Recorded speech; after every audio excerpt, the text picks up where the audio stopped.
E eu vou ler para você a tradução da Bíblia Ave Maria, da armadura do cristão.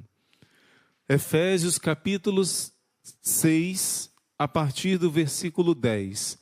Eu recomendo que de vez em quando você leia essa passagem bíblica, porque essa passagem bíblica é um exorcismo, é uma oração de libertação. Só ler essa passagem já é uma graça especial de libertação. Finalmente, irmãos, fortalecei-vos no Senhor, pelo seu soberano poder. Revesti-vos da armadura de Deus, para que possais resistir às ciladas do demônio. Pois não é contra homens de carne e sangue que temos de lutar, mas contra os principados e potestades, contra os príncipes deste mundo de trevas, contra as forças espirituais do mal espalhadas nos ares. Tomai, portanto, a armadura de Deus, para que possais resistir nos dias maus e manter-vos inabaláveis no cumprimento do vosso dever. Ficai alerta, a cintura cingidos com a verdade, o corpo vestido com a couraça da justiça, e os pés calçados de prontidão para anunciar o evangelho da paz. Sobretudo, embraçai o escudo da fé, com que possais apagar todos os dardos inflamados do maligno. Tomai, enfim, o capacete da salvação e a espada do Espírito, isto é, a palavra de Deus. Intensificai as vossas invocações e súplicas, orai em toda circunstância pelo Espírito, no qual perseverai em intensa vigília de súplica por todos os cristãos. E orai também por mim, para que me seja dado anunciar corajosamente o mistério do Evangelho, do qual eu sou embaixador, prisioneiro, e que eu saiba apregoá-lo publicamente e com desassombro, como é o meu dever. Essa palavra desassombro, ousadia, coragem para anunciar a palavra, no grego, parresia. Peça agora ao Espírito Santo, parresia, coragem, audácia, destemor, para transbordar a palavra de Deus. Mas, irmão Luiz Maria, mesmo pecadora como eu sou, é mesmo com o seu pecado que você vai gritar para o mundo que o Deus de misericórdia acolhe os pecadores arrependidos e ajuda a se converter, a se santificar. Essa passagem bíblica é palavra de salvação. É palavra que transforma a nossa vida. E hoje nós vamos aprofundar um pouco nessa palavra de vida. Um instante.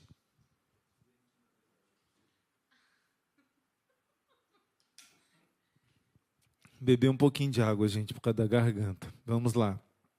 Efésios 6:10. Finalmente, irmãos, fortalecei-vos no Senhor e no seu soberano poder. Primeira coisa que a palavra de Deus está nos dizendo. A nossa força é a oração. A nossa força, quando somem as forças humanas, Deus quer nos lembrar que a nossa força é Ele. Então, essa passagem tão conhecida, tão famosa, começa dizendo: finalmente, irmãos, fortalecei-vos no Senhor pelo seu soberano poder. Deus está te convidando, através de São Paulo, de você se fortalecer espiritualmente. Quando você reza, o seu anjo da guarda é como se ele recebesse armas para poder agir e te defender. Claro, é uma linguagem simbólica. O anjo não tem armas físicas, mas a sua oração é uma blindagem espiritual. A sua força é a sua conexão com Deus através da oração. A primeira ordem que a palavra de Deus está te dando: oração em primeiro lugar, oração em primeiro lugar, oração em segundo lugar e oração em terceiro lugar. Todo o resto vai ser fruto de uma oração bem feita.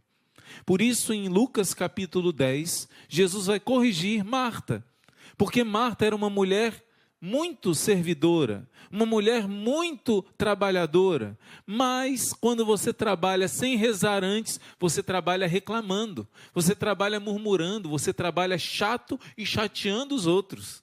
Então, Jesus vai corrigir Marta. Marta vê sua irmã, que está ali, sentada aos pés de Jesus, ouvindo Jesus falar. E Marta chama a atenção de Jesus. Mestre, o senhor não se incomoda não?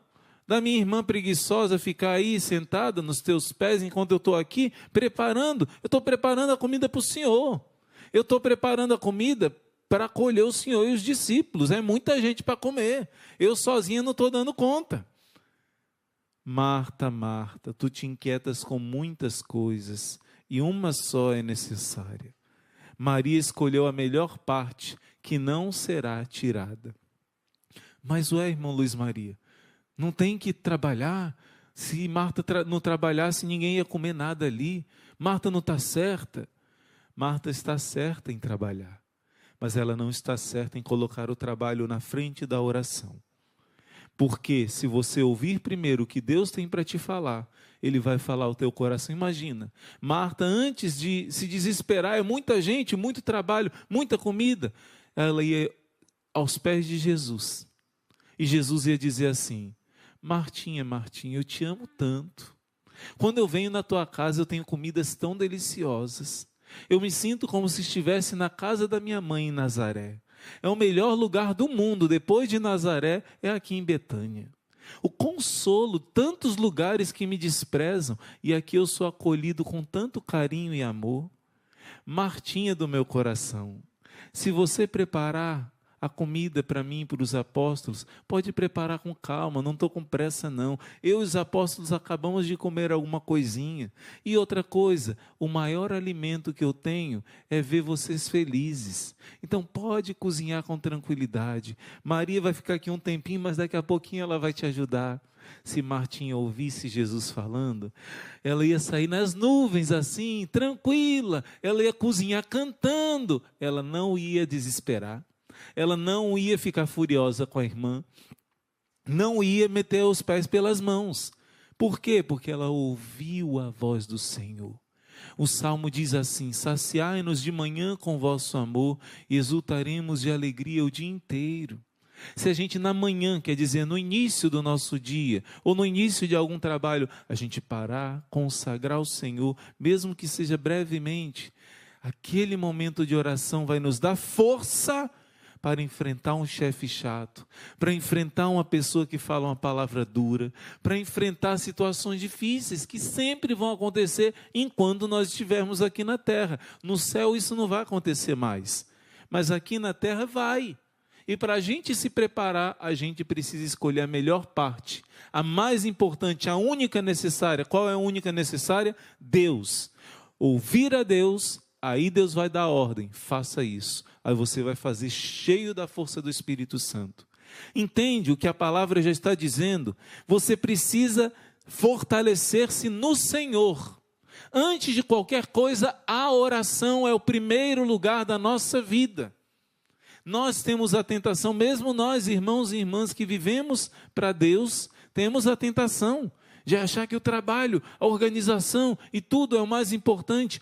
Tudo isso é importante, mas o mais importante é a oração. Em primeiro lugar, orar, adorar. Por que você está aqui junto comigo e junto com milhares de outros irmãos? Porque Deus suscitou no Instituto Hesed este movimento, nenhum dia sem Jesus. Adoração todos os dias, adoração todos os dias. Daí surge o exército de São Miguel, um exército de adoradores, que está tomando conta do Brasil. Um exército, nunca vi na minha vida, milhares e milhares de pessoas que todos os dias adoram Jesus na Eucaristia. Pessoas que se diziam católicas, mas que agora estão descobrindo a fonte da felicidade, Jesus na Eucaristia. Pessoas que se diziam católicas, mas que nunca tinham tido uma experiência com Jesus na Eucaristia, estão agora aprendendo com Maria. Estar aos pés de Jesus. Jesus disse: Maria escolheu a melhor parte, não lhe será tirada. Se Maria, que estava ali aos pés de Jesus, irmã de Marta, Maria Madalena, se ela ouvisse Jesus falando: minha filha querida, agora vai ajudar sua irmã Marta que está precisando, de ouvir depois as palavras doces de Jesus, a ordem que ele desse, ela iria fazer com alegria. Então, se você realmente reza bem, você também trabalha bem. Você vence suas preguiças, você vence os seus egoísmos, porque a oração verdadeira, pouco a pouco, ela te transforma, ela te modifica. Então, o início da armadura do cristão está dizendo: se fortalece em Deus, filho. Reza, reza. Quanto mais se reza, mais vontade se tem de rezar, disse Nossa Senhora em Medjugorje. Quanto menos se reza, menos vontade se tem de rezar. É ou não é?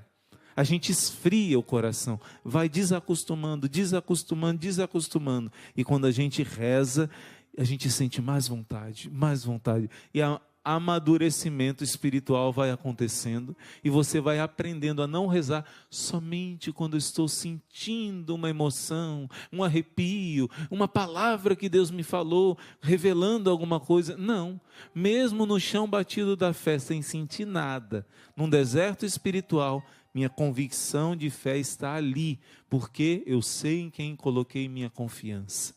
Isso acontece numa maturidade espiritual. Quanto mais eu rezo, sentindo ou não sentindo, no ar-condicionado, adorando Jesus, ou no calor todo molhado de suor, do mesmo jeito, é Jesus que está ali. Seja no Tabor, seja no Calvário, eu estou com Jesus. E isso só acontece se você coloca a oração em primeiro lugar. Então, primeira ordem que essa palavra da armadura do cristão te dá: oração em primeiro lugar. Se fortaleça no Senhor através dele, da oração, da união com ele. E o versículo seguinte vai dizer: revesti-vos da armadura de Deus, para poder resistir às ciladas do demônio. Ora, Deus quer te dar uma armadura, por quê? Porque a palavra de Deus diz que essa vida, enquanto nós estamos nessa terra, é uma guerra. Queira ou não queira, você está na guerra. Se você não quer combater, é porque, entenda bem, essa vida é como se fosse uma grande correnteza que está te levando para o abismo. Uma cachoeira que vai cair, todo mundo que cai nessa cachoeira morre. Se você nada contra a correnteza, você é uma luta, é uma batalha. E você, com a ajuda de Deus, vai conseguir vencer a correnteza. Se uma pessoa diz: essa vida para mim não é uma luta não, essa vida para mim é curtição, porque eu deito, inclino minha cabeça e deixo a vida me levar. Filho, a vida é uma correnteza, deixa a vida te levar para você ver onde é que você vai cair. Vai lá, deita no barquinho e deixa a correnteza te levar. Não, quem acha que essa vida é coisa fácil, quem quer viver essa vida, uma vida mansa, não entendeu nada do que é cristianismo, não entendeu nada do que é vida eterna, não entendeu nada do que é prestar contas com Deus no último dia da sua vida, como está em Hebreus 9, 27. Logo que nós morremos, nós temos o juízo particular. E nesse julgamento vamos prestar contas. Quem quiser viver a vida mansa, cuidado, porque existe um abismo para onde essa correnteza está levando. Agora, para quem lê a palavra de Deus, lá em Jó, capítulo 7, versículo 1, e essa leitura está na regra do nosso Instituto Hesed, que é a regra do Carmelo, a vida do homem sobre esta terra é uma luta, é uma batalha, uma guerra. Se Deus sabe que por causa do pecado original, você foi mergulhado, você nasceu dentro de uma guerra, Deus sabe disso e por isso Deus te dá uma solução. Para aqueles que buscam a verdade, buscam a Deus, Deus está te dando uma armadura, que São Paulo está dizendo aqui em Efésios 6,11. Revesti-vos da armadura de Deus, para que possais resistir às ciladas do demônio. Ora, se estamos numa guerra, ai daquele que despreza a armadura. Ai daquele que vai para a guerra desarmado, desprotegido, sem escudo, sem a couraça, sem a espada, sem o elmo para proteger a cabeça, sem o equipamento de guerra. O que vai acontecer com uma pessoa que vai para a guerra assim? Já está fadada ao fracasso. Então, Deus está dizendo que Ele quer te dar a armadura, que você precisa ser um cristão consciente. Não ficar levando golpe por aí, sem saber por que eu estou levando golpe. Você está na guerra, filho. E na guerra você não se preparou. Por isso você hoje faz parte do exército de São Miguel, e o Espírito Santo tem te ajudado a você estar mais preparado para essa guerra. tem ajudado você a se fortalecer, como a palavra está dizendo, a se armar, como a palavra está dizendo, a usar a armadura do cristão. E quais são os componentes dessa armadura? Antes disso, Efésios 6,12 vai dizer: pois não é contra homens de carne e sangue que temos de lutar, mas contra os principados e potestades, contra os príncipes deste mundo tenebroso, contra as forças espirituais do mal espalhadas pelos ares. Cada vez que você lê essa passagem, pelo menos eu experimento isso, nós somos seres humanos, fracos, pecadores, e nós temos a tendência de julgar, de condenar, de achar que é culpa de um, que é culpa de outro, de achar que estou sendo perseguido, estou sendo julgado. Eu julgo, penso que estou sendo julgado e fico com medo do que o outro vai pensar, isso, aquilo. Aí quando você lê essa passagem, exorciza sua mente e o Espírito Santo diz: acorda, não é contra o teu esposo que você está lutando, não é contra o teu filho rebelde que você está lutando, não é contra o teu vizinho, o teu patrão que você está lutando, não é contra o teu companheiro de trabalho, é contra os espíritos malignos que estão nos ares, tentando dividir. A palavra diabo significa divisor. Então, se você não tem essa visão espiritual, você vai cair na cilada dele, e você vai ser sinal de divisão, em vez de ser sinal de unidade. Senhor, fazei de mim instrumento de vossa paz, dizia São Francisco de Assis. Onde houver ódio, que eu leve o amor. Onde houver ofensa, que eu leve o perdão. Você vai ser canal de paz e não de divisão. Quando a gente lê essa passagem, dá um estalo. Opa, minha luta é espiritual. Eu tenho que parar de ofender. Eu tenho que parar de querer mudar a pessoa que eu amo à força. Não é assim. Não é assim. Quem muda é o Espírito Santo. Você vai combater espiritualmente e vai dar seu exemplo e ser santo. Claro, você que é pai, que é mãe, você que precisa corrigir alguém, tem que fazer isso e com sabedoria, não é? E tem que ser firme. Mas eu estou dizendo que às vezes pensamos que é contra tal pessoa que temos que lutar, e não é. Isso é uma mentira do inimigo. E a palavra de Deus abre os nossos olhos dizendo: não é contra homens de carne e sangue que temos de lutar, mas contra os principados e potestades. Quem são os principados? É um coro dos anjos que é responsável por lugares e pelos governantes daqueles lugares. Então são espíritos malignos que se instalam como príncipes daquela região. Então nós não podemos deixar se instalar na nossa família um principado que tenha domínio sobre a nossa família. Nós temos que lutar contra esses anjos que governam. A Bíblia diz que o príncipe deste mundo é o demônio. O mundo jaz sob o demônio, sob o maligno. Por isso não podemos nos conformar com o príncipe desse mundo. Precisamos combater, precisamos expulsar da nossa casa aquele que causa divisão. E isso acontece pela oração, isso acontece pelos sacramentais, isso acontece pela batalha espiritual que você vai aprendendo a batalhar dia após dia. Então, aprendendo isso, que não é contra homens de carne e sangue que nós temos que lutar, vamos agora usar as armas para enfrentar esses inimigos espirituais. A nossa madre que nos fala muitas vezes: anjo luta com anjo. Não é com força humana que você vai vencer na batalha espiritual. Você precisa chamar o seu anjo da guarda e aprender a guerrear junto com ele. Aprender a chamar os anjos e com eles na oração, na penitência, enfrentar as ciladas do maligno que querem destruir sua família, que querem te levar ao desânimo, que querem te fazer desistir, querem te afundar no chão com sentimentos ruins, querem te fazer duvidar do amor de Deus, do perdão, da misericórdia de Deus, que querem te levar a tantos pensamentos ruins, ideologias, sentimentos ruins sobre você mesmo, sobre os outros, sobre Deus. Tantas mentiras de Satanás vão ser desfeitas usando essas armas espirituais. E ele começa a falar das armas espirituais. Ele diz que temos que lutar contra esses espíritos malignos, e no versículo 13 ele vai dizer: tomai, portanto, a armadura de Deus. Ele insiste que temos que nos revestir dessas armas que Deus dá, da armadura que Deus quer nos dar. E em seguida ele começa a dizer que a armadura é essa.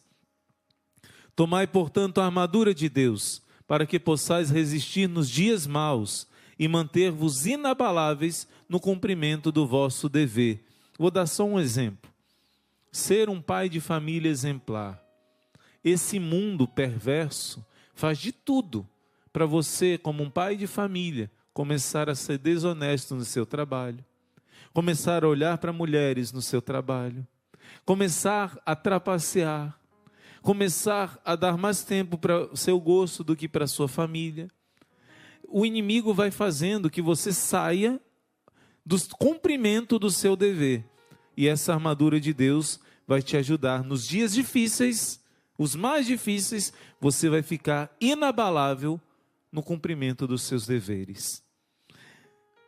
Mais uma vez, São Paulo está insistindo de você usar essa armadura. E, enfim, no versículo 14, ele começa a dizer, o primeiro instrumento dessa armadura, olha, nessa armadura nós vamos vestir um cinto, nós vamos vestir um calçado, nós vamos vestir um escudo, vamos pegar uma espada, vamos colocar um capacete, que não é o capacete do exército de hoje, né? É aquele capacete que chama de elmo, que cobre o rosto inteiro do guerreiro, como aquele gladiador, aquela elmo mesmo o nome, né? De ferro ou de bronze, que cobre a cabeça inteira. Pronto, você vai revestir esse capacete também, você vai ter, como diz 2 Coríntios 6, versículo 7, armas de direita e armas de esquerda. Uma para se atacar, outra para se defender.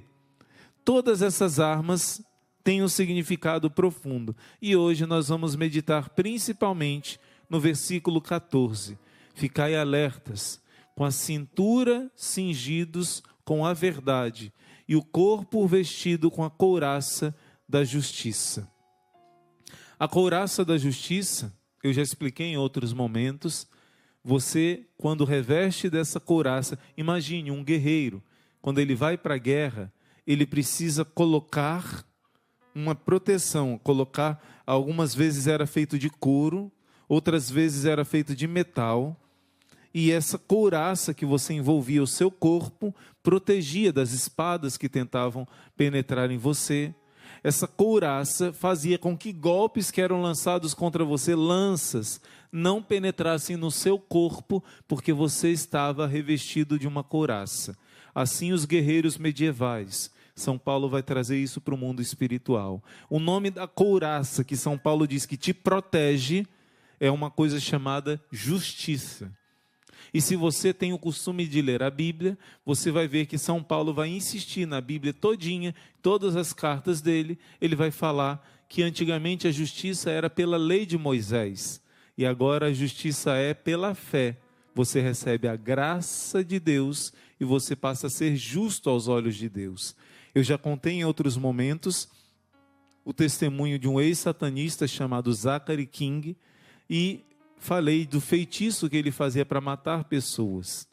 E pouquíssimas pessoas não eram atingidas por esse feitiço de morte. Mas, irmão Luiz Maria, isso é verdade? Isso é verdade. A fé da igreja acredita que o bem existe e que o mal também tem força.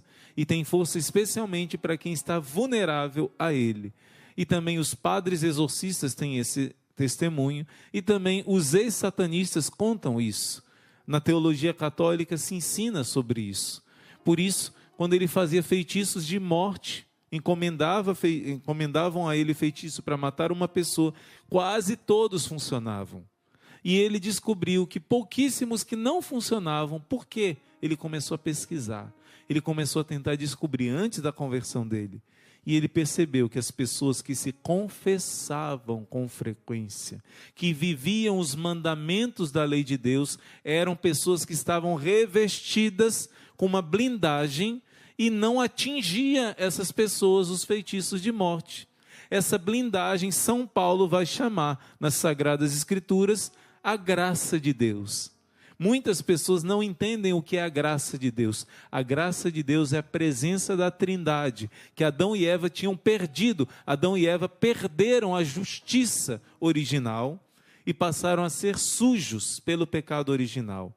Quando você é batizado, você é lavado, a mancha do pecado sai de você e você passa a ser justo aos olhos de Deus.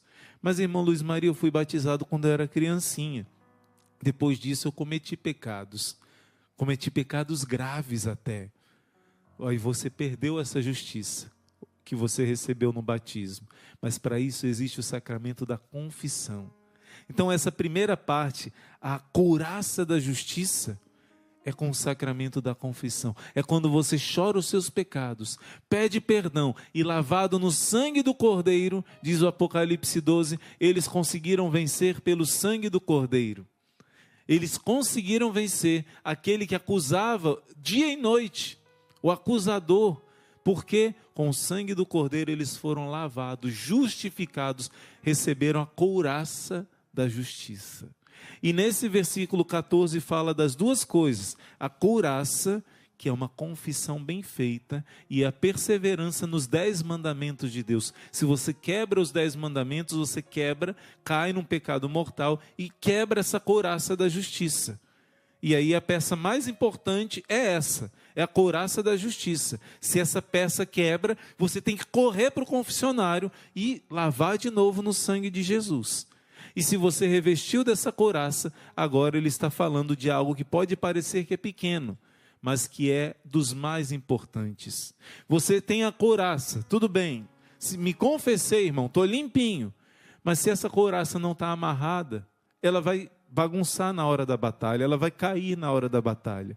Por isso você tem que amarrar essa couraça, para ela estar presa no seu corpo.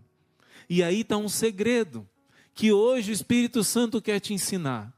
Muita gente não presta atenção nisso. O pecado que hoje mais leva as pessoas para se perderem eternamente no inferno, quem é que disse essa estatística, irmão Luiz Maria? Nossa Senhora em Fátima. O pecado que mais leva as pessoas para o inferno é não usar esse cordão, esse cinto que protege a couraça. Jesus revelou a Santa Teresa d'Ávila que muitas pessoas se confessavam, mas mesmo se confessando iam para o inferno, porque se confessavam mal, escondiam os pecados. Então, o Senhor está revelando hoje, cingir a cintura com o cinto da verdade, cingir os rins, a palavra original. Cingeme Domine, cingulum puritatis, em latim, o padre reza quando ele vai amarrar aquela corda que ele coloca em volta da túnica dele, ou da alva dele. A túnica ou a alva do padre representa essa couraça da justiça, a pureza que ele recebe quando ele é lavado no sangue de Cristo, quando ele se arrepende dos seus pecados e faz uma boa confissão. Mas o símbolo, ele amarra os rins, essa região aqui, nas costas, essa região dos rins, representa biblicamente o afeto, o sentimento. A gente hoje coloca um coraçãozinho, né? Que representa o afeto, que representa os sentimentos. Pois para os antigos não era um coraçãozinho, era um rinzinho que era desenhado, né? Na verdade nem era desenhado, né? Mas o rim para os antigos que representa sentimento, que representa emoção e mais ainda, que representa a sexualidade. A parte sexual era representada pelo ventre, especialmente essa parte de trás, o rim. Então, às vezes na Bíblia, quando fala cingi os vossos rins, está falando simplesmente de amarrar o cordão na sua roupa para você estar preparado para sair.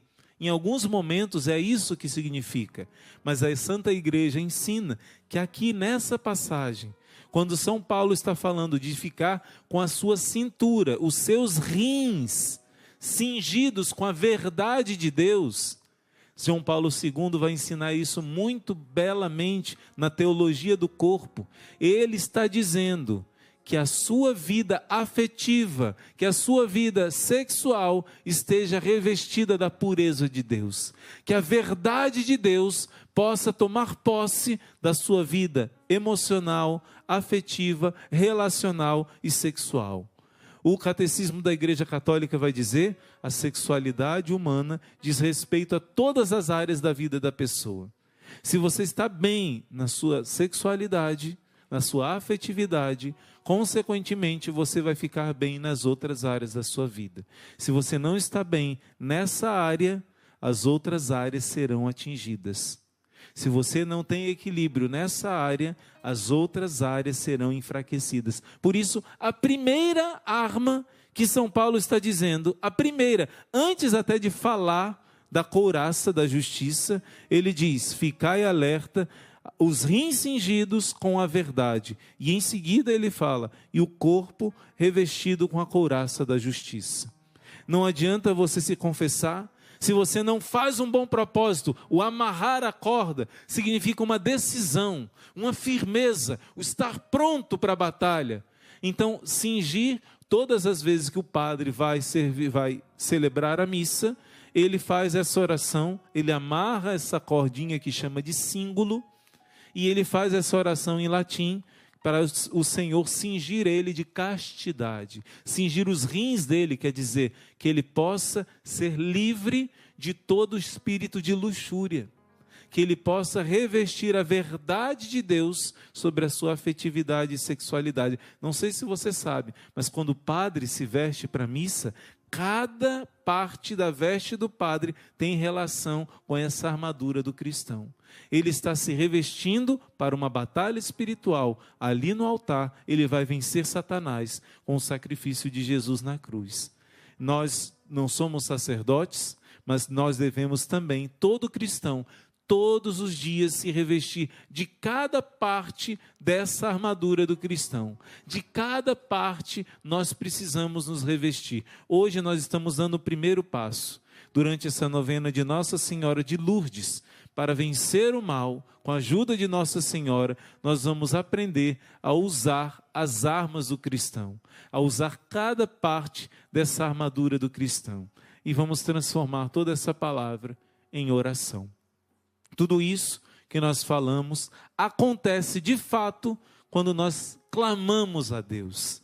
Irmão, eu quero tanto viver. Dizem que muitos cristãos na pandemia, o que mais acessavam era pornografia.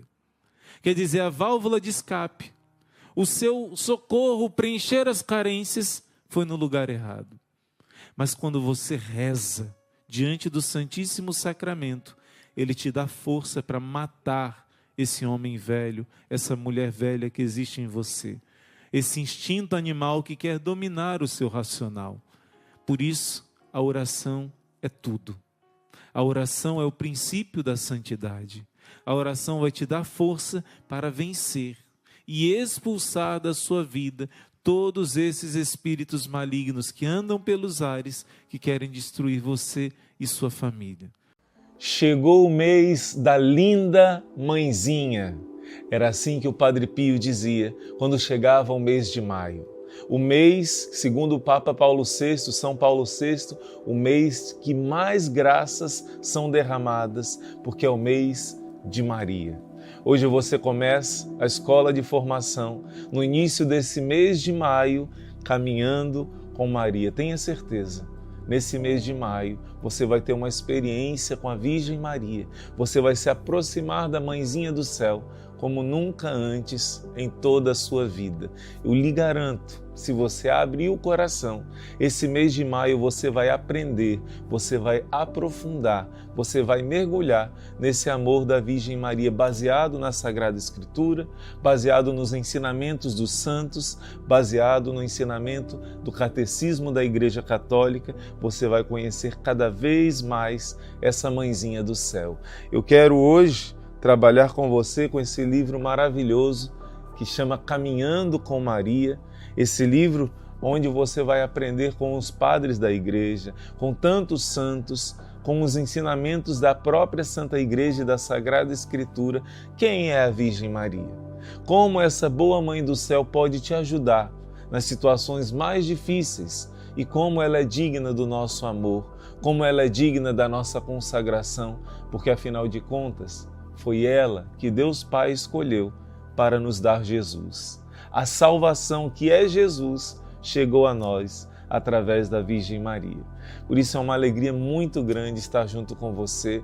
Eu convido você de vivenciar esse mês de maio de uma maneira profunda, de uma maneira intensa. Se você desejar, como os santos faziam no mês de maio, é um mês que você pode colocar um jarrinho de flores diante da imagem de Nossa Senhora e com a sua família fazer um momento, um cântico, uma oração, pedindo à Virgem Maria que receba a sua família, a sua casa. E durante os momentos de oração, ou de formação também, você pode, claro, se for possível, acender uma vela para estarmos juntos em oração. Eu sei que muitos ouvem essa formação indo para o trabalho, dirigindo, fazendo algum trabalho manual, mas tenha certeza, por você abrir o seu coração e você está aqui ouvindo, porque você decidiu abrir o seu coração para a Virgem Maria entrar na sua casa, para que ela entronize Jesus na sua casa, e onde a Virgem Maria chegar, o inimigo não vai aguentar. A presença da Mãe de Deus, como nós cantamos, o inimigo em retirada baterá. Então ela vem destronar o mal e vem entronizar o seu Filho Jesus. Se você está agora numa situação onde você pode pegar a Bíblia, onde você pode pegar um caderno de anotação, seu diário espiritual, toma nota, porque você vai aprender muito hoje. Você vai aprender bastante, não só hoje. Todos esses dias, com o mês de maio, você vai aprender bastante. Por isso, Sagrada Escritura na mão, seu diário espiritual na mão. Irmão Luiz Maria, mas eu estou fazendo tudo isso indo para o trabalho. Não tem problema. Em algum outro momento você pode parar e tomar nota dessas passagens bíblicas mais importantes que nós vamos explicar várias dúvidas que existem sobre a Virgem Maria, para que você possa amar mais ainda essa Mãe do Céu. Eu vou repetir, para que você possa amar mais ainda a sua querida Mãe do Céu. Então vamos começar com esse livro maravilhoso, Caminhando com Maria, na página 18, nós temos a primeira meditação. E a primeira meditação, Louvores a Maria. Irmão Luiz Maria, é certo dizer essa palavra, louvar a Maria?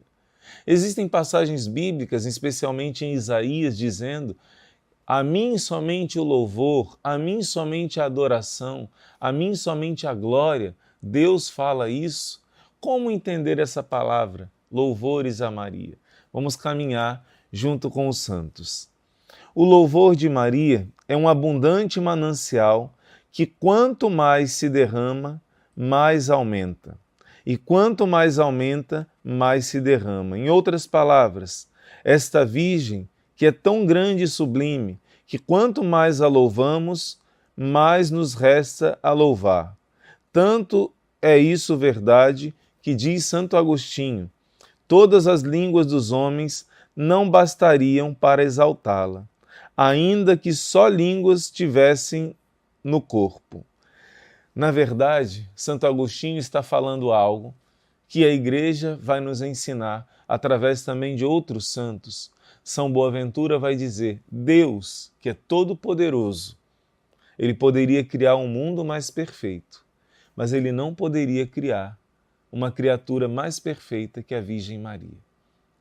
Ele usou todo o seu poder e sabedoria. A obra-prima de Deus é a Virgem Maria.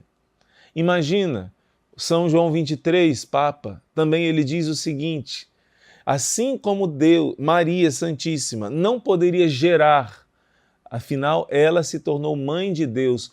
Como assim, irmão Luiz Maria? Mãe de Deus? No momento em que Deus se faz carne, Deus escolheu ter uma mãe. Não é que ela fez Deus existir, não. O Verbo se fez carne. Deus, a segunda pessoa da Trindade, desceu e se tornou, como Jesus dizia, o Filho do Homem. Várias passagens da Sagrada Escritura, Jesus vai dizer: o Filho do Homem vai sofrer, o Filho do Homem vai passar por isso. Quando virdes o Filho do Homem vindo sobre as nuvens, por que Jesus usou essa palavra? Porque Filho do Homem significa filho de Adão, literalmente. Ele que era Deus e continua sendo Deus, se tornou filho de Adão. Ele que não tinha uma mãe terrena, se tornou um ser humano, se tornou verdadeiro filho de Maria. Por isso, assim como Maria não podia gerar nada maior do que o próprio Deus, diz São João 23, Deus não poderia criar uma criatura mais perfeita do que a Virgem Maria.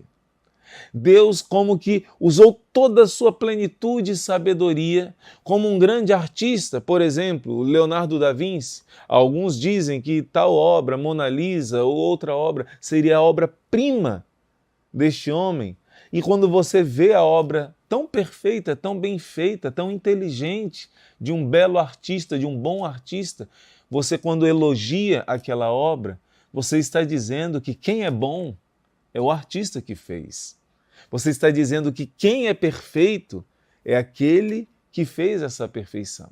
Como nós cantamos em uma bela canção, perfeito é quem te criou. Se o Criador te coroou, nós te coroamos, ó Mãe. Está lá em Apocalipse, está lá em Cântico dos Cânticos, a esposa do rei, que é coroada, que é rainha. Então, hoje nós vamos caminhar com esse mistério da grandeza que Deus colocou na Virgem Maria. Deus fez dela o depósito, aonde Ele coloca toda a sua riqueza. A propagação da devoção a Maria é de muita importância para cada um de nós e para o povo. Convencer-nos-ão dessa verdade as palavras de sábios doutores. É recomendável ouvi-las. Na frase de São Boaventura, tem o paraíso seguro todos os que anunciam as glórias de Maria. Você deve estar se perguntando, irmão Luiz Maria, o senhor ainda não respondeu. Aonde na Sagrada Escritura que diz que nós podemos louvar a Virgem Maria? O senhor está lendo para nós a vida dos santos, o senhor está lendo para nós frases de grandiosos santos da igreja, mas existem pessoas que me contradizem e com essas pessoas eu não posso usar as frases dos santos, porque essas pessoas não acreditam nos santos. Então eu preciso usar passagens da Sagrada Escritura. Sabe o que você está fazendo? Exatamente o que São Boaventura está dizendo aqui. Você quer dizer para outras pessoas como a mãe de Jesus é importante. Você quer propagar a devoção da Virgem Maria. Por isso que você está aqui. Por isso que você quer aprender. E se você fizer isso, São Boaventura está dizendo, aqueles que divulgam a devoção à Virgem Maria estão garantindo um lugar no coração de Jesus. Porque quem ama o próprio Jesus, na verdade a própria carta de São João vai dizer, quem ama aquele que é gerado, ama aquele que o gerou. Quem ama aquele que o gerou, ama aquele que é gerado. Não é? Eu pensei agora de improviso essa passagem, não, mas mesmo assim eu vou procurar para você. Primeira carta de São João, olha aqui, vale a pena a gente dar uma olhada nessa passagem bíblica. Primeira carta de São João, ele vai dizer que se alguém ama o Filho, ama o Pai. E se alguém ama o Pai, ama o Filho. Olha só. Quem nasceu de Deus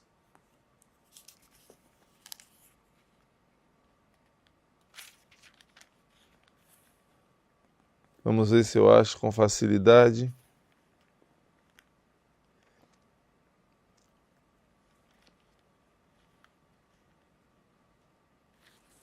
Não estou achando agora essa passagem, mas eu vou ficar devendo para você.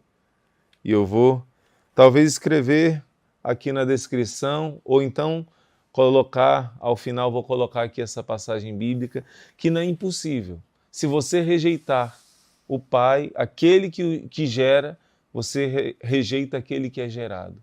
Se você rejeita a árvore, você rejeita o fruto. E assim também acontece com a Virgem Maria. Se você ama e divulga a Virgem Maria, você vai ver como você vai amar Jesus. Porque se você ama a árvore, Jesus também diz em outra passagem, assim vocês vão conhecer o que é de Deus, o que não é de Deus. A árvore boa dá frutos bons, o discernimento que Jesus diz, para discernir o que é de Deus e o que não é, um falso profeta, um verdadeiro profeta. Uma árvore boa dá bons frutos, uma árvore má dá maus frutos. Não se colhem figos de espinheiros, Jesus vai dizer isso. E isso nós vamos aprender cada vez mais com essa formação sobre a Virgem Maria. Então, eu já quero pegar com você agora na Sagrada Escritura algumas passagens bíblicas que falam da importância de louvar a Virgem Maria. É mesmo, irmão Luiz Maria, tem na Sagrada Escritura passagens que falam da importância de louvar a Virgem Maria. Tantas vezes me mostraram aquela passagem que diz: eu não aceito que louve a ninguém, o louvor é somente a mim. Quando Deus fala isso, Ele está falando do louvor direcionado para a adoração, o louvor que é devido a Deus. Agora, a própria Bíblia, em vários momentos, fala de um louvor que não é adoração. Mas qual é a diferença, irmão Luiz Maria?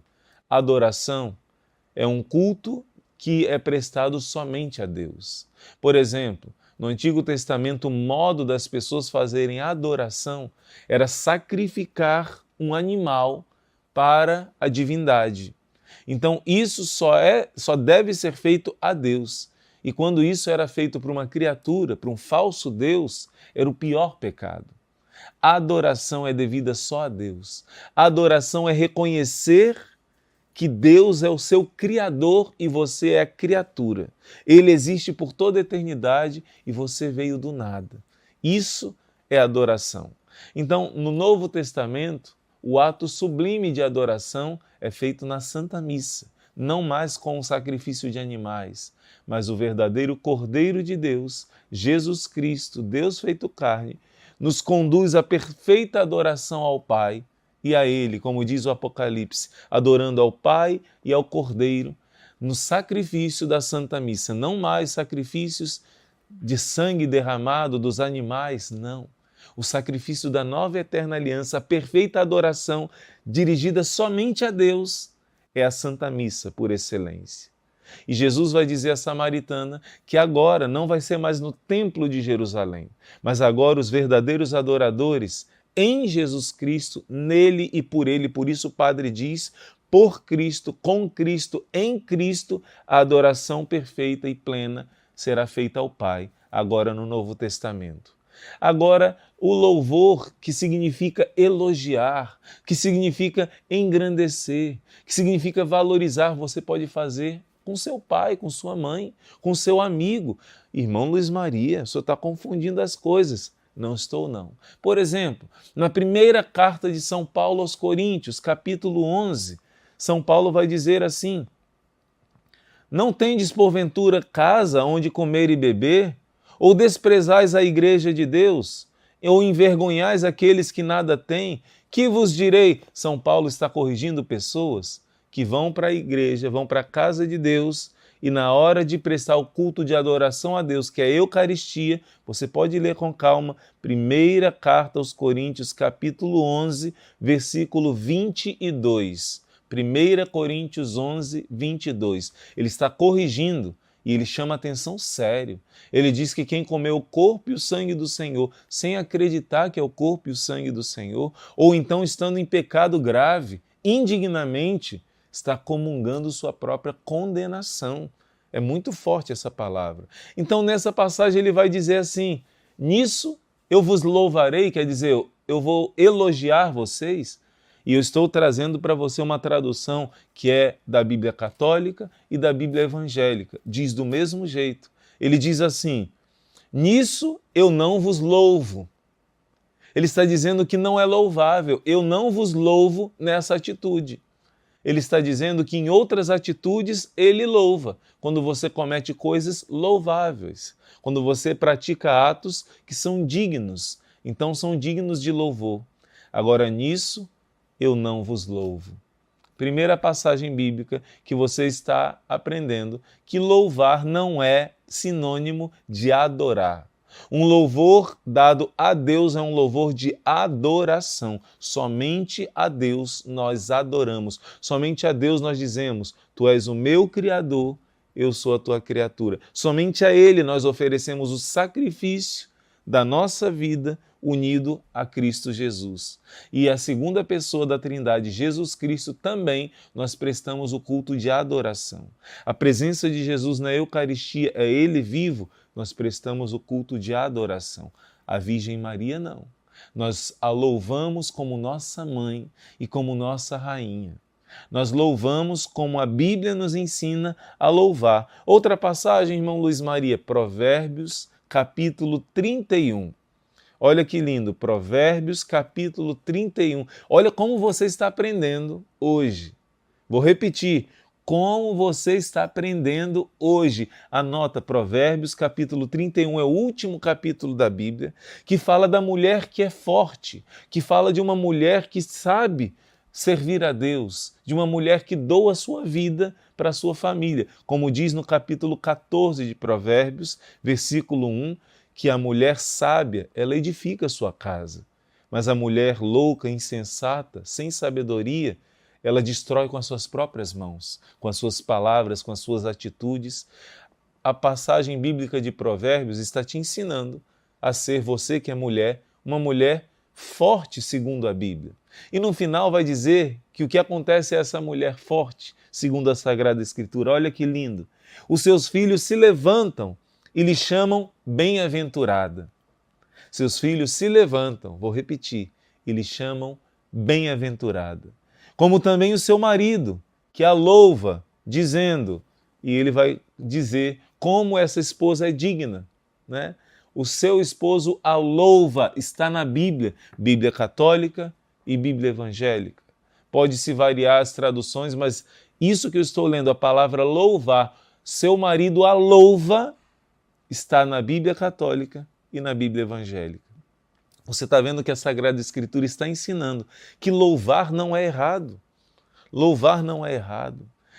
No livro de Judite, se eu não me engano, no capítulo 12, eu não separei essa passagem porque não dá tempo de ler todas, vai dizer, o seu louvor nunca sairá da boca dos homens, porque tu amastes a Deus, tu amaste a castidade, tu arriscaste a tua vida para defender o teu povo. Por isso, de geração em geração vai ser lembrado o louvor do teu nome. Nunca vão esquecer de te louvar. A Bíblia está falando isso. Gente, como é importante a gente ler a Bíblia e ler em continuidade, como sempre os santos leram, não interpretar do nosso jeito, da nossa cabeça. Você está vendo que são várias passagens bíblicas que dizem que não é errado louvar. Provérbios 31, versículo 28. Os seus filhos se levantam para chamá-la de bem-aventurada e o seu esposo a louva. Tem alguma outra passagem na Bíblia, irmão Luiz Maria, que fala isso? Que podemos louvar uma mulher de Deus, uma pessoa de Deus, algo que é louvável? Sim, olha só, Cântico dos Cânticos, capítulo 6. Ai, gente, é lindo demais aprender a Bíblia. É lindo demais aprender a tradição da igreja. É lindo demais aprender aquilo que todos os santos, desde os apóstolos, em continuidade vivenciaram. Cântico dos Cânticos, capítulo 6, versículo 9. Deus está falando da sua amada. O Cântico dos Cânticos é um livro que mostra o amor de um homem e uma mulher, que é uma alegoria. Sempre na Bíblia existe essa alegoria. A partir do profeta Oséias, vai aprofundar esse mistério. Deus vai comparar o amor que ele criou de um homem e de uma mulher. É uma comparação, é pequenino comparado com o amor dele pela sua esposa, que é a igreja, dele pelo seu povo, que é o povo escolhido. Então, quando Deus manda escrever a Bíblia, o Gênesis começa com um casal, um casamento, e o livro do Apocalipse termina com um casamento. Você está entendendo? Essa alegoria, quando Deus criou o homem e uma mulher, pessoas diferentes que devem amar o diferente, se entregar um ao outro, se doar um ao outro, Deus quis exercitar o amor. Então o amor aqui na linha horizontal é um exercício para você aprender a amar o próprio amor, que é na linha vertical. Deus criou a esponsalidade do homem e da mulher para exercitar a esponsalidade da nossa alma com Deus, para aprendermos a amar, sair de nós mesmos e amar, porque Deus é amor. Então, o Cântico dos Cânticos, como diz também em Efésios capítulo 5, este sinal é grande, o homem deixará seu pai e sua mãe para se unir à sua mulher, faz referência a Cristo e à igreja. Quer dizer, São Paulo está explicando, é um sinal, o casamento de um homem e de uma mulher, um sinal de algo mais profundo, que é o amor de Cristo pelo amor da igreja. E o Cântico dos Cânticos, na leitura cristã, tem esse entendimento. Um amor humano, ele aponta para algo muito mais alto, que é o amor divino. Então, no Cântico dos Cânticos está falando da alma amada por Deus. Cada alma é chamada a ser alma esposa de Deus, é chamada a se unir a Deus, de ser um só coração com o Senhor, como diz São Paulo. Então, quando fala aqui, uma porém é uma pomba, uma minha perfeita. Ela é a única da sua mãe, predileta daquela que a deu à luz. Está dizendo que a amada é uma pessoa muito especial. Está dizendo que a amada é alguém escolhida, eleita. Assim, cada alma é diante de Deus. Mas, por excelência, a tradição da Igreja atribui essa passagem à grande alma amada por Deus, que foi a Virgem Maria. A escolhida entre todas para ser a mãe do Salvador, para se tornar alma esposa de Deus e gerar o Filho de Deus. E olha o que diz essa passagem. Ao vê-la, as donzelas proclamam-na bem-aventurada. As rainhas e as concubinas a louvam. A Bíblia está dizendo que uma mulher é louvada por outras mulheres. Você está vendo? A Bíblia não se contradiz. Eu não vou entrar nesse assunto, mas quando se fala de imagens, por exemplo, a Bíblia não quer que se faça imagens para adoração, porque a própria Bíblia manda fazer imagens para serem usadas no culto do templo. As imagens dos querubins que estão na arca são pequenas, mas as imagens dos querubins que estão ao lado da arca, no templo de Jerusalém, no Antigo Testamento, eram gigantes, de metros de altura. Está na Bíblia. A Bíblia manda fazer a imagem da serpente de bronze, não para ser adorada, mas para ser um sinal de Deus. Isso a Bíblia nos ensina. Então aqui em Cântico dos Cânticos está dizendo que as donzelas chamam bem-aventurada, igualzinho em Provérbios 31, os filhos se levantam para chamar sua mãe bem-aventurada. E aqui, logo em seguida, as rainhas a louvam. Gente, cada alma esposa de Deus, você que é batizado, que é batizada, você é uma alma eleita, você é uma alma rainha, mas você olha para sua mãe do céu, aquela que Deus escolheu para te entregar Jesus, e você proclama uma profecia bíblica, que está lá em Lucas capítulo 1. Todas as gerações me proclamarão bem-aventurada. Deixa eu ver qual é a passagem bíblica. Lucas 1, 48. Porque olhou para a condição humilde de sua serva, desde agora todas as gerações me proclamarão bem-aventurada. Você está entendendo que isso é uma profecia bíblica? Estou falando aqui olhando nos seus olhos. Você está entendendo que a Bíblia todinha está falando desse amor que a Deus nós devemos ter, amando-nos uns aos outros, servindo uns aos outros. Mas a Bíblia também está falando que a sua mãe deve ser amada e louvada. A Bíblia está falando que os seus filhos, está lá em Provérbios 31, se levantam para proclamar bem-aventurada. A Bíblia está dizendo em Judite que nunca esse louvor sairá dos seus lábios. Outra passagem é o Salmo 44. No último versículo do Salmo 44, está falando da esposa do rei, esse salmo. E no final vai dizer: celebrarei o vosso nome através das gerações, e os povos vos louvarão eternamente. Olha que lindo! Celebrarei o vosso nome através das gerações. Está em Lucas 1,48. Todas as gerações, essa profecia aconteceu. Essa passagem está dizendo, ordenando, todas as gerações devem proclamar que a Virgem Maria é bem-aventurada. E o nosso livro Caminhando com Maria está trazendo para você essa promessa.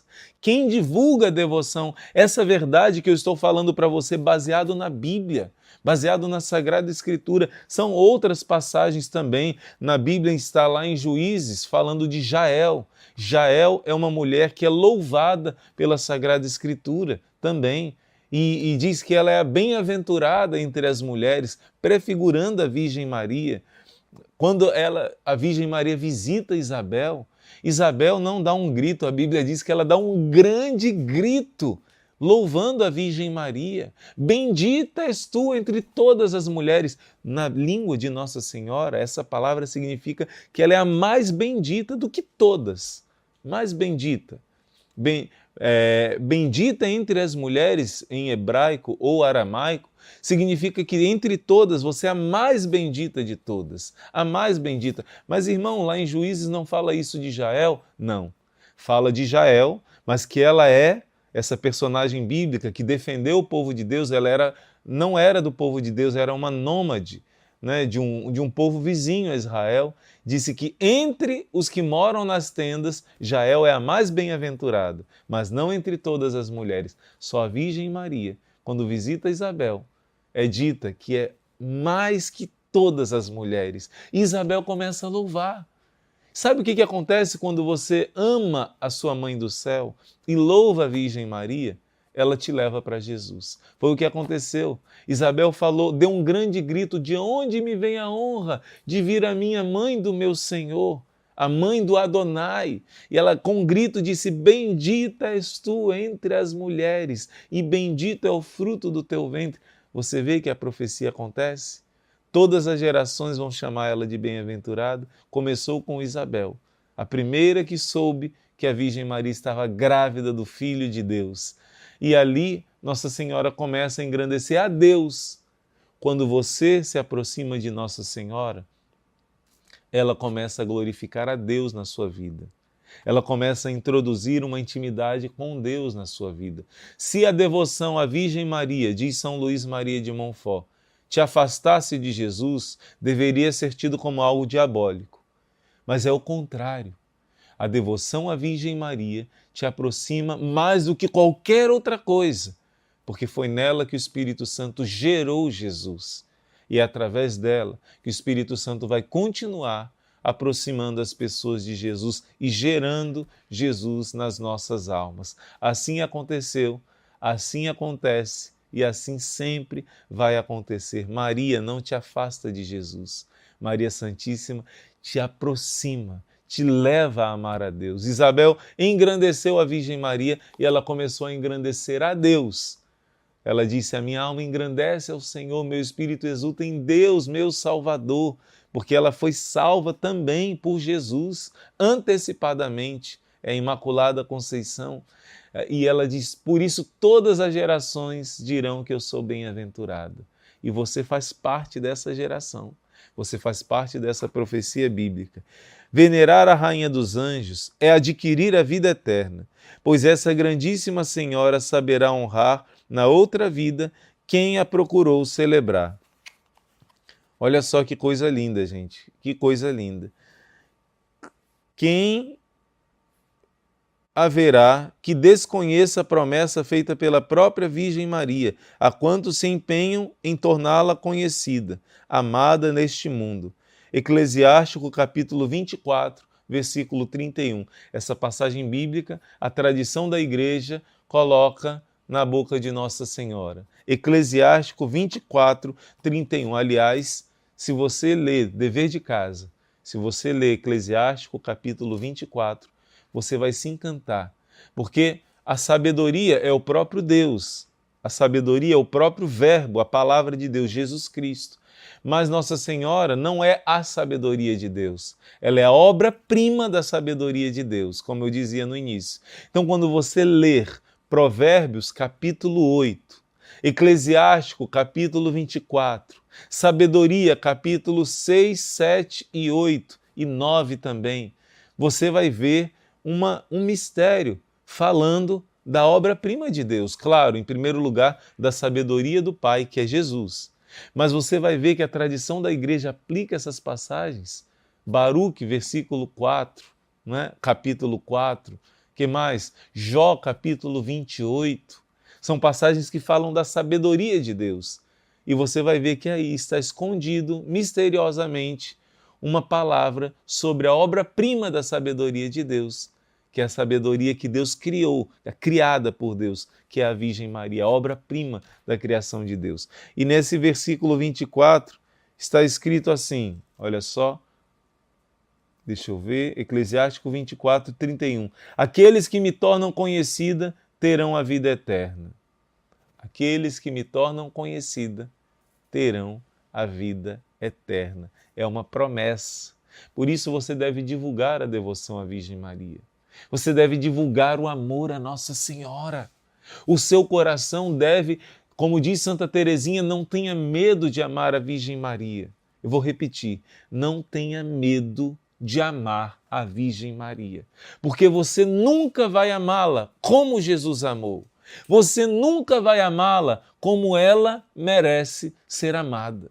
Se a sua mãe da terra merece a sua gratidão, se a sua mãe da terra merece o seu amor, merece que você elogie ela, elogiar é sinônimo de louvar, merece que você manifeste esse carinho, essa gratidão, porque ela não só te carregou, te gerou, te carregou 9 meses no seu ventre, mas ela te acompanhou, te sustentou, te amamentou, te fez ser quem você é. Deus quis que fosse assim. Deus colocou instrumentos lindos na nossa vida, que são os nossos pais, e particularmente aqui eu falo do amor de mãe. Nem todas as mães são como deveriam ser, mas a grande maioria sim. E em Isaías 49 vai dizer, mesmo qual é a mãe que rejeita o seu filhinho? Deus colocou no coração das mães esse instinto de amor natural. Mas ele diz, ainda que uma mãe deixe de amar, eu não deixarei nunca de te amar. Ainda que a sua mãe não tenha sido uma mãe perfeita, não tenha sido uma presença como você gostaria talvez, Deus te deu uma mãe do céu. E se você deve gratidão para sua mãe da terra, se você deve amor a sua mãe da terra, quanto mais aquela que aos pés da cruz te gerou para Cristo Jesus, que aos pés da cruz fez o sacrifício que Abraão não precisou fazer, de entregar o seu filho para sofrer pela nossa salvação. Aquela que no momento do parto, porque ali nasceu a igreja, ouviu Jesus dizendo, mulher, eis aí teu filho, filho, eis aí tua mãe. E o que a palavra de Deus une, ninguém pode separar. Jesus chama de mulher porque está cumprindo a profecia do Gênesis, capítulo 3, versículo 15. Porque se a mãe antiga, Eva, entregou seus filhos a Satanás, ao pecado, foi profetizado por Deus, Gênesis 3,15, uma mulher, que não seria Eva, porém inimizade entre a serpente do mal e uma mulher que vai gerar a salvação, o Messias prometido. Ali se cumpriu a profecia, aos pés da cruz, aonde Jesus esmagou Satanás, ele, a descendência dessa mulher, ele entregou para que ela fosse tua mãe. Por isso, eu e você temos uma dívida de gratidão com essa mãe do céu. A carta aos Hebreus diz, Jesus é o primogênito de uma multidão de irmãos. A carta aos Romanos, capítulo 8, diz, ele é o primogênito, o primeiro filho gerado de uma multidão de irmãos. Ele é a cabeça e nós somos o corpo. Nós somos o Cristo total. E se ele é filho do Pai do céu e filho de Maria, vou para o meu Deus e vosso Deus, meu Pai e vosso Pai.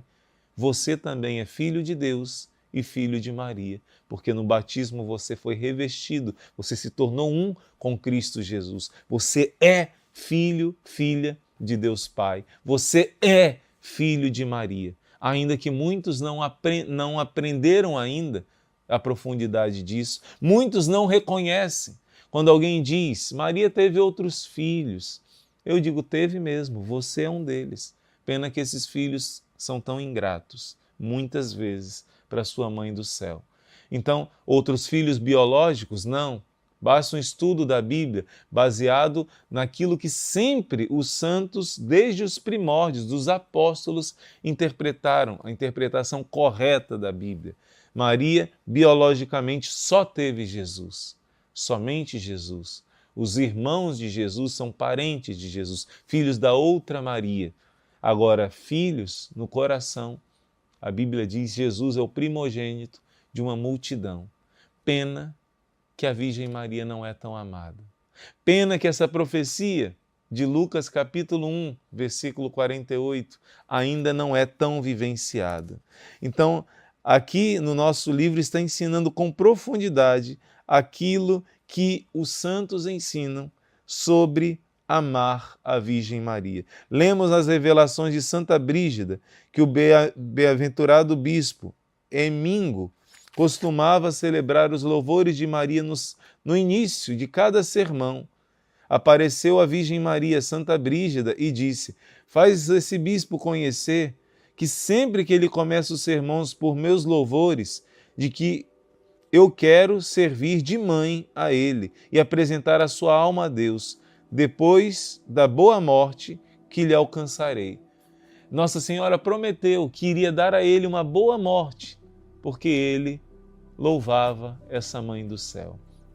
Nossa Senhora também está dizendo para você que reza todos os dias: rogai por nós, pecadores, agora e na hora de nossa morte, que você também, quando chegar a sua hora de ser apresentado a Deus, vai ser pelas mãos da Virgem Maria, porque você acolheu a Virgem Maria, louvou a sua Mãe do céu. Quando chegar a hora de você ser apresentado ao Senhor, vai ser a Virgem Maria que vai dizer: ó meu filho, tem compaixão desse meu filhinho, tem compaixão.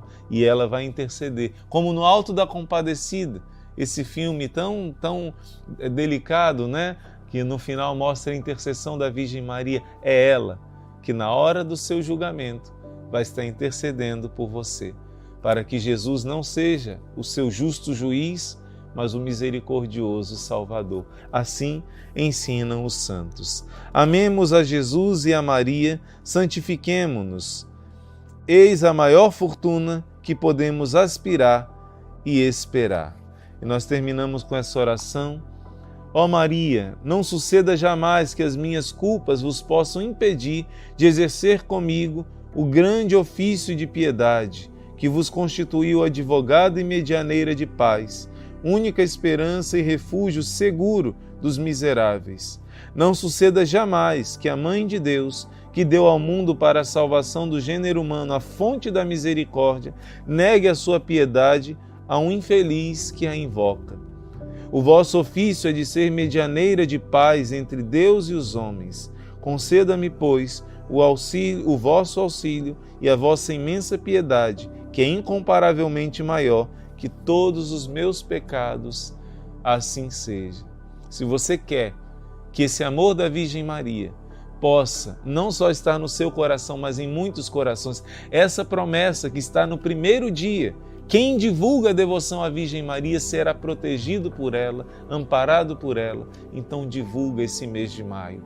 Divulga bastante, faça com que muitas pessoas vivam esse mês intenso de graça, também não somente rezando o rosário da madrugada, o terço do combate, mas também aprendendo com a Sagrada Escritura, com o ensinamento da Igreja. Nesse mês de Maria, divulga essa escola de formação, deixe o seu like, faça com que muitos conheçam Jesus através da Virgem Maria. Que Deus te abençoe, te dê um dia cheio de graças e bênçãos e amanhã estaremos de volta na nossa escola de formação. Em nome do Pai, e do Filho, e do Espírito Santo. Amém.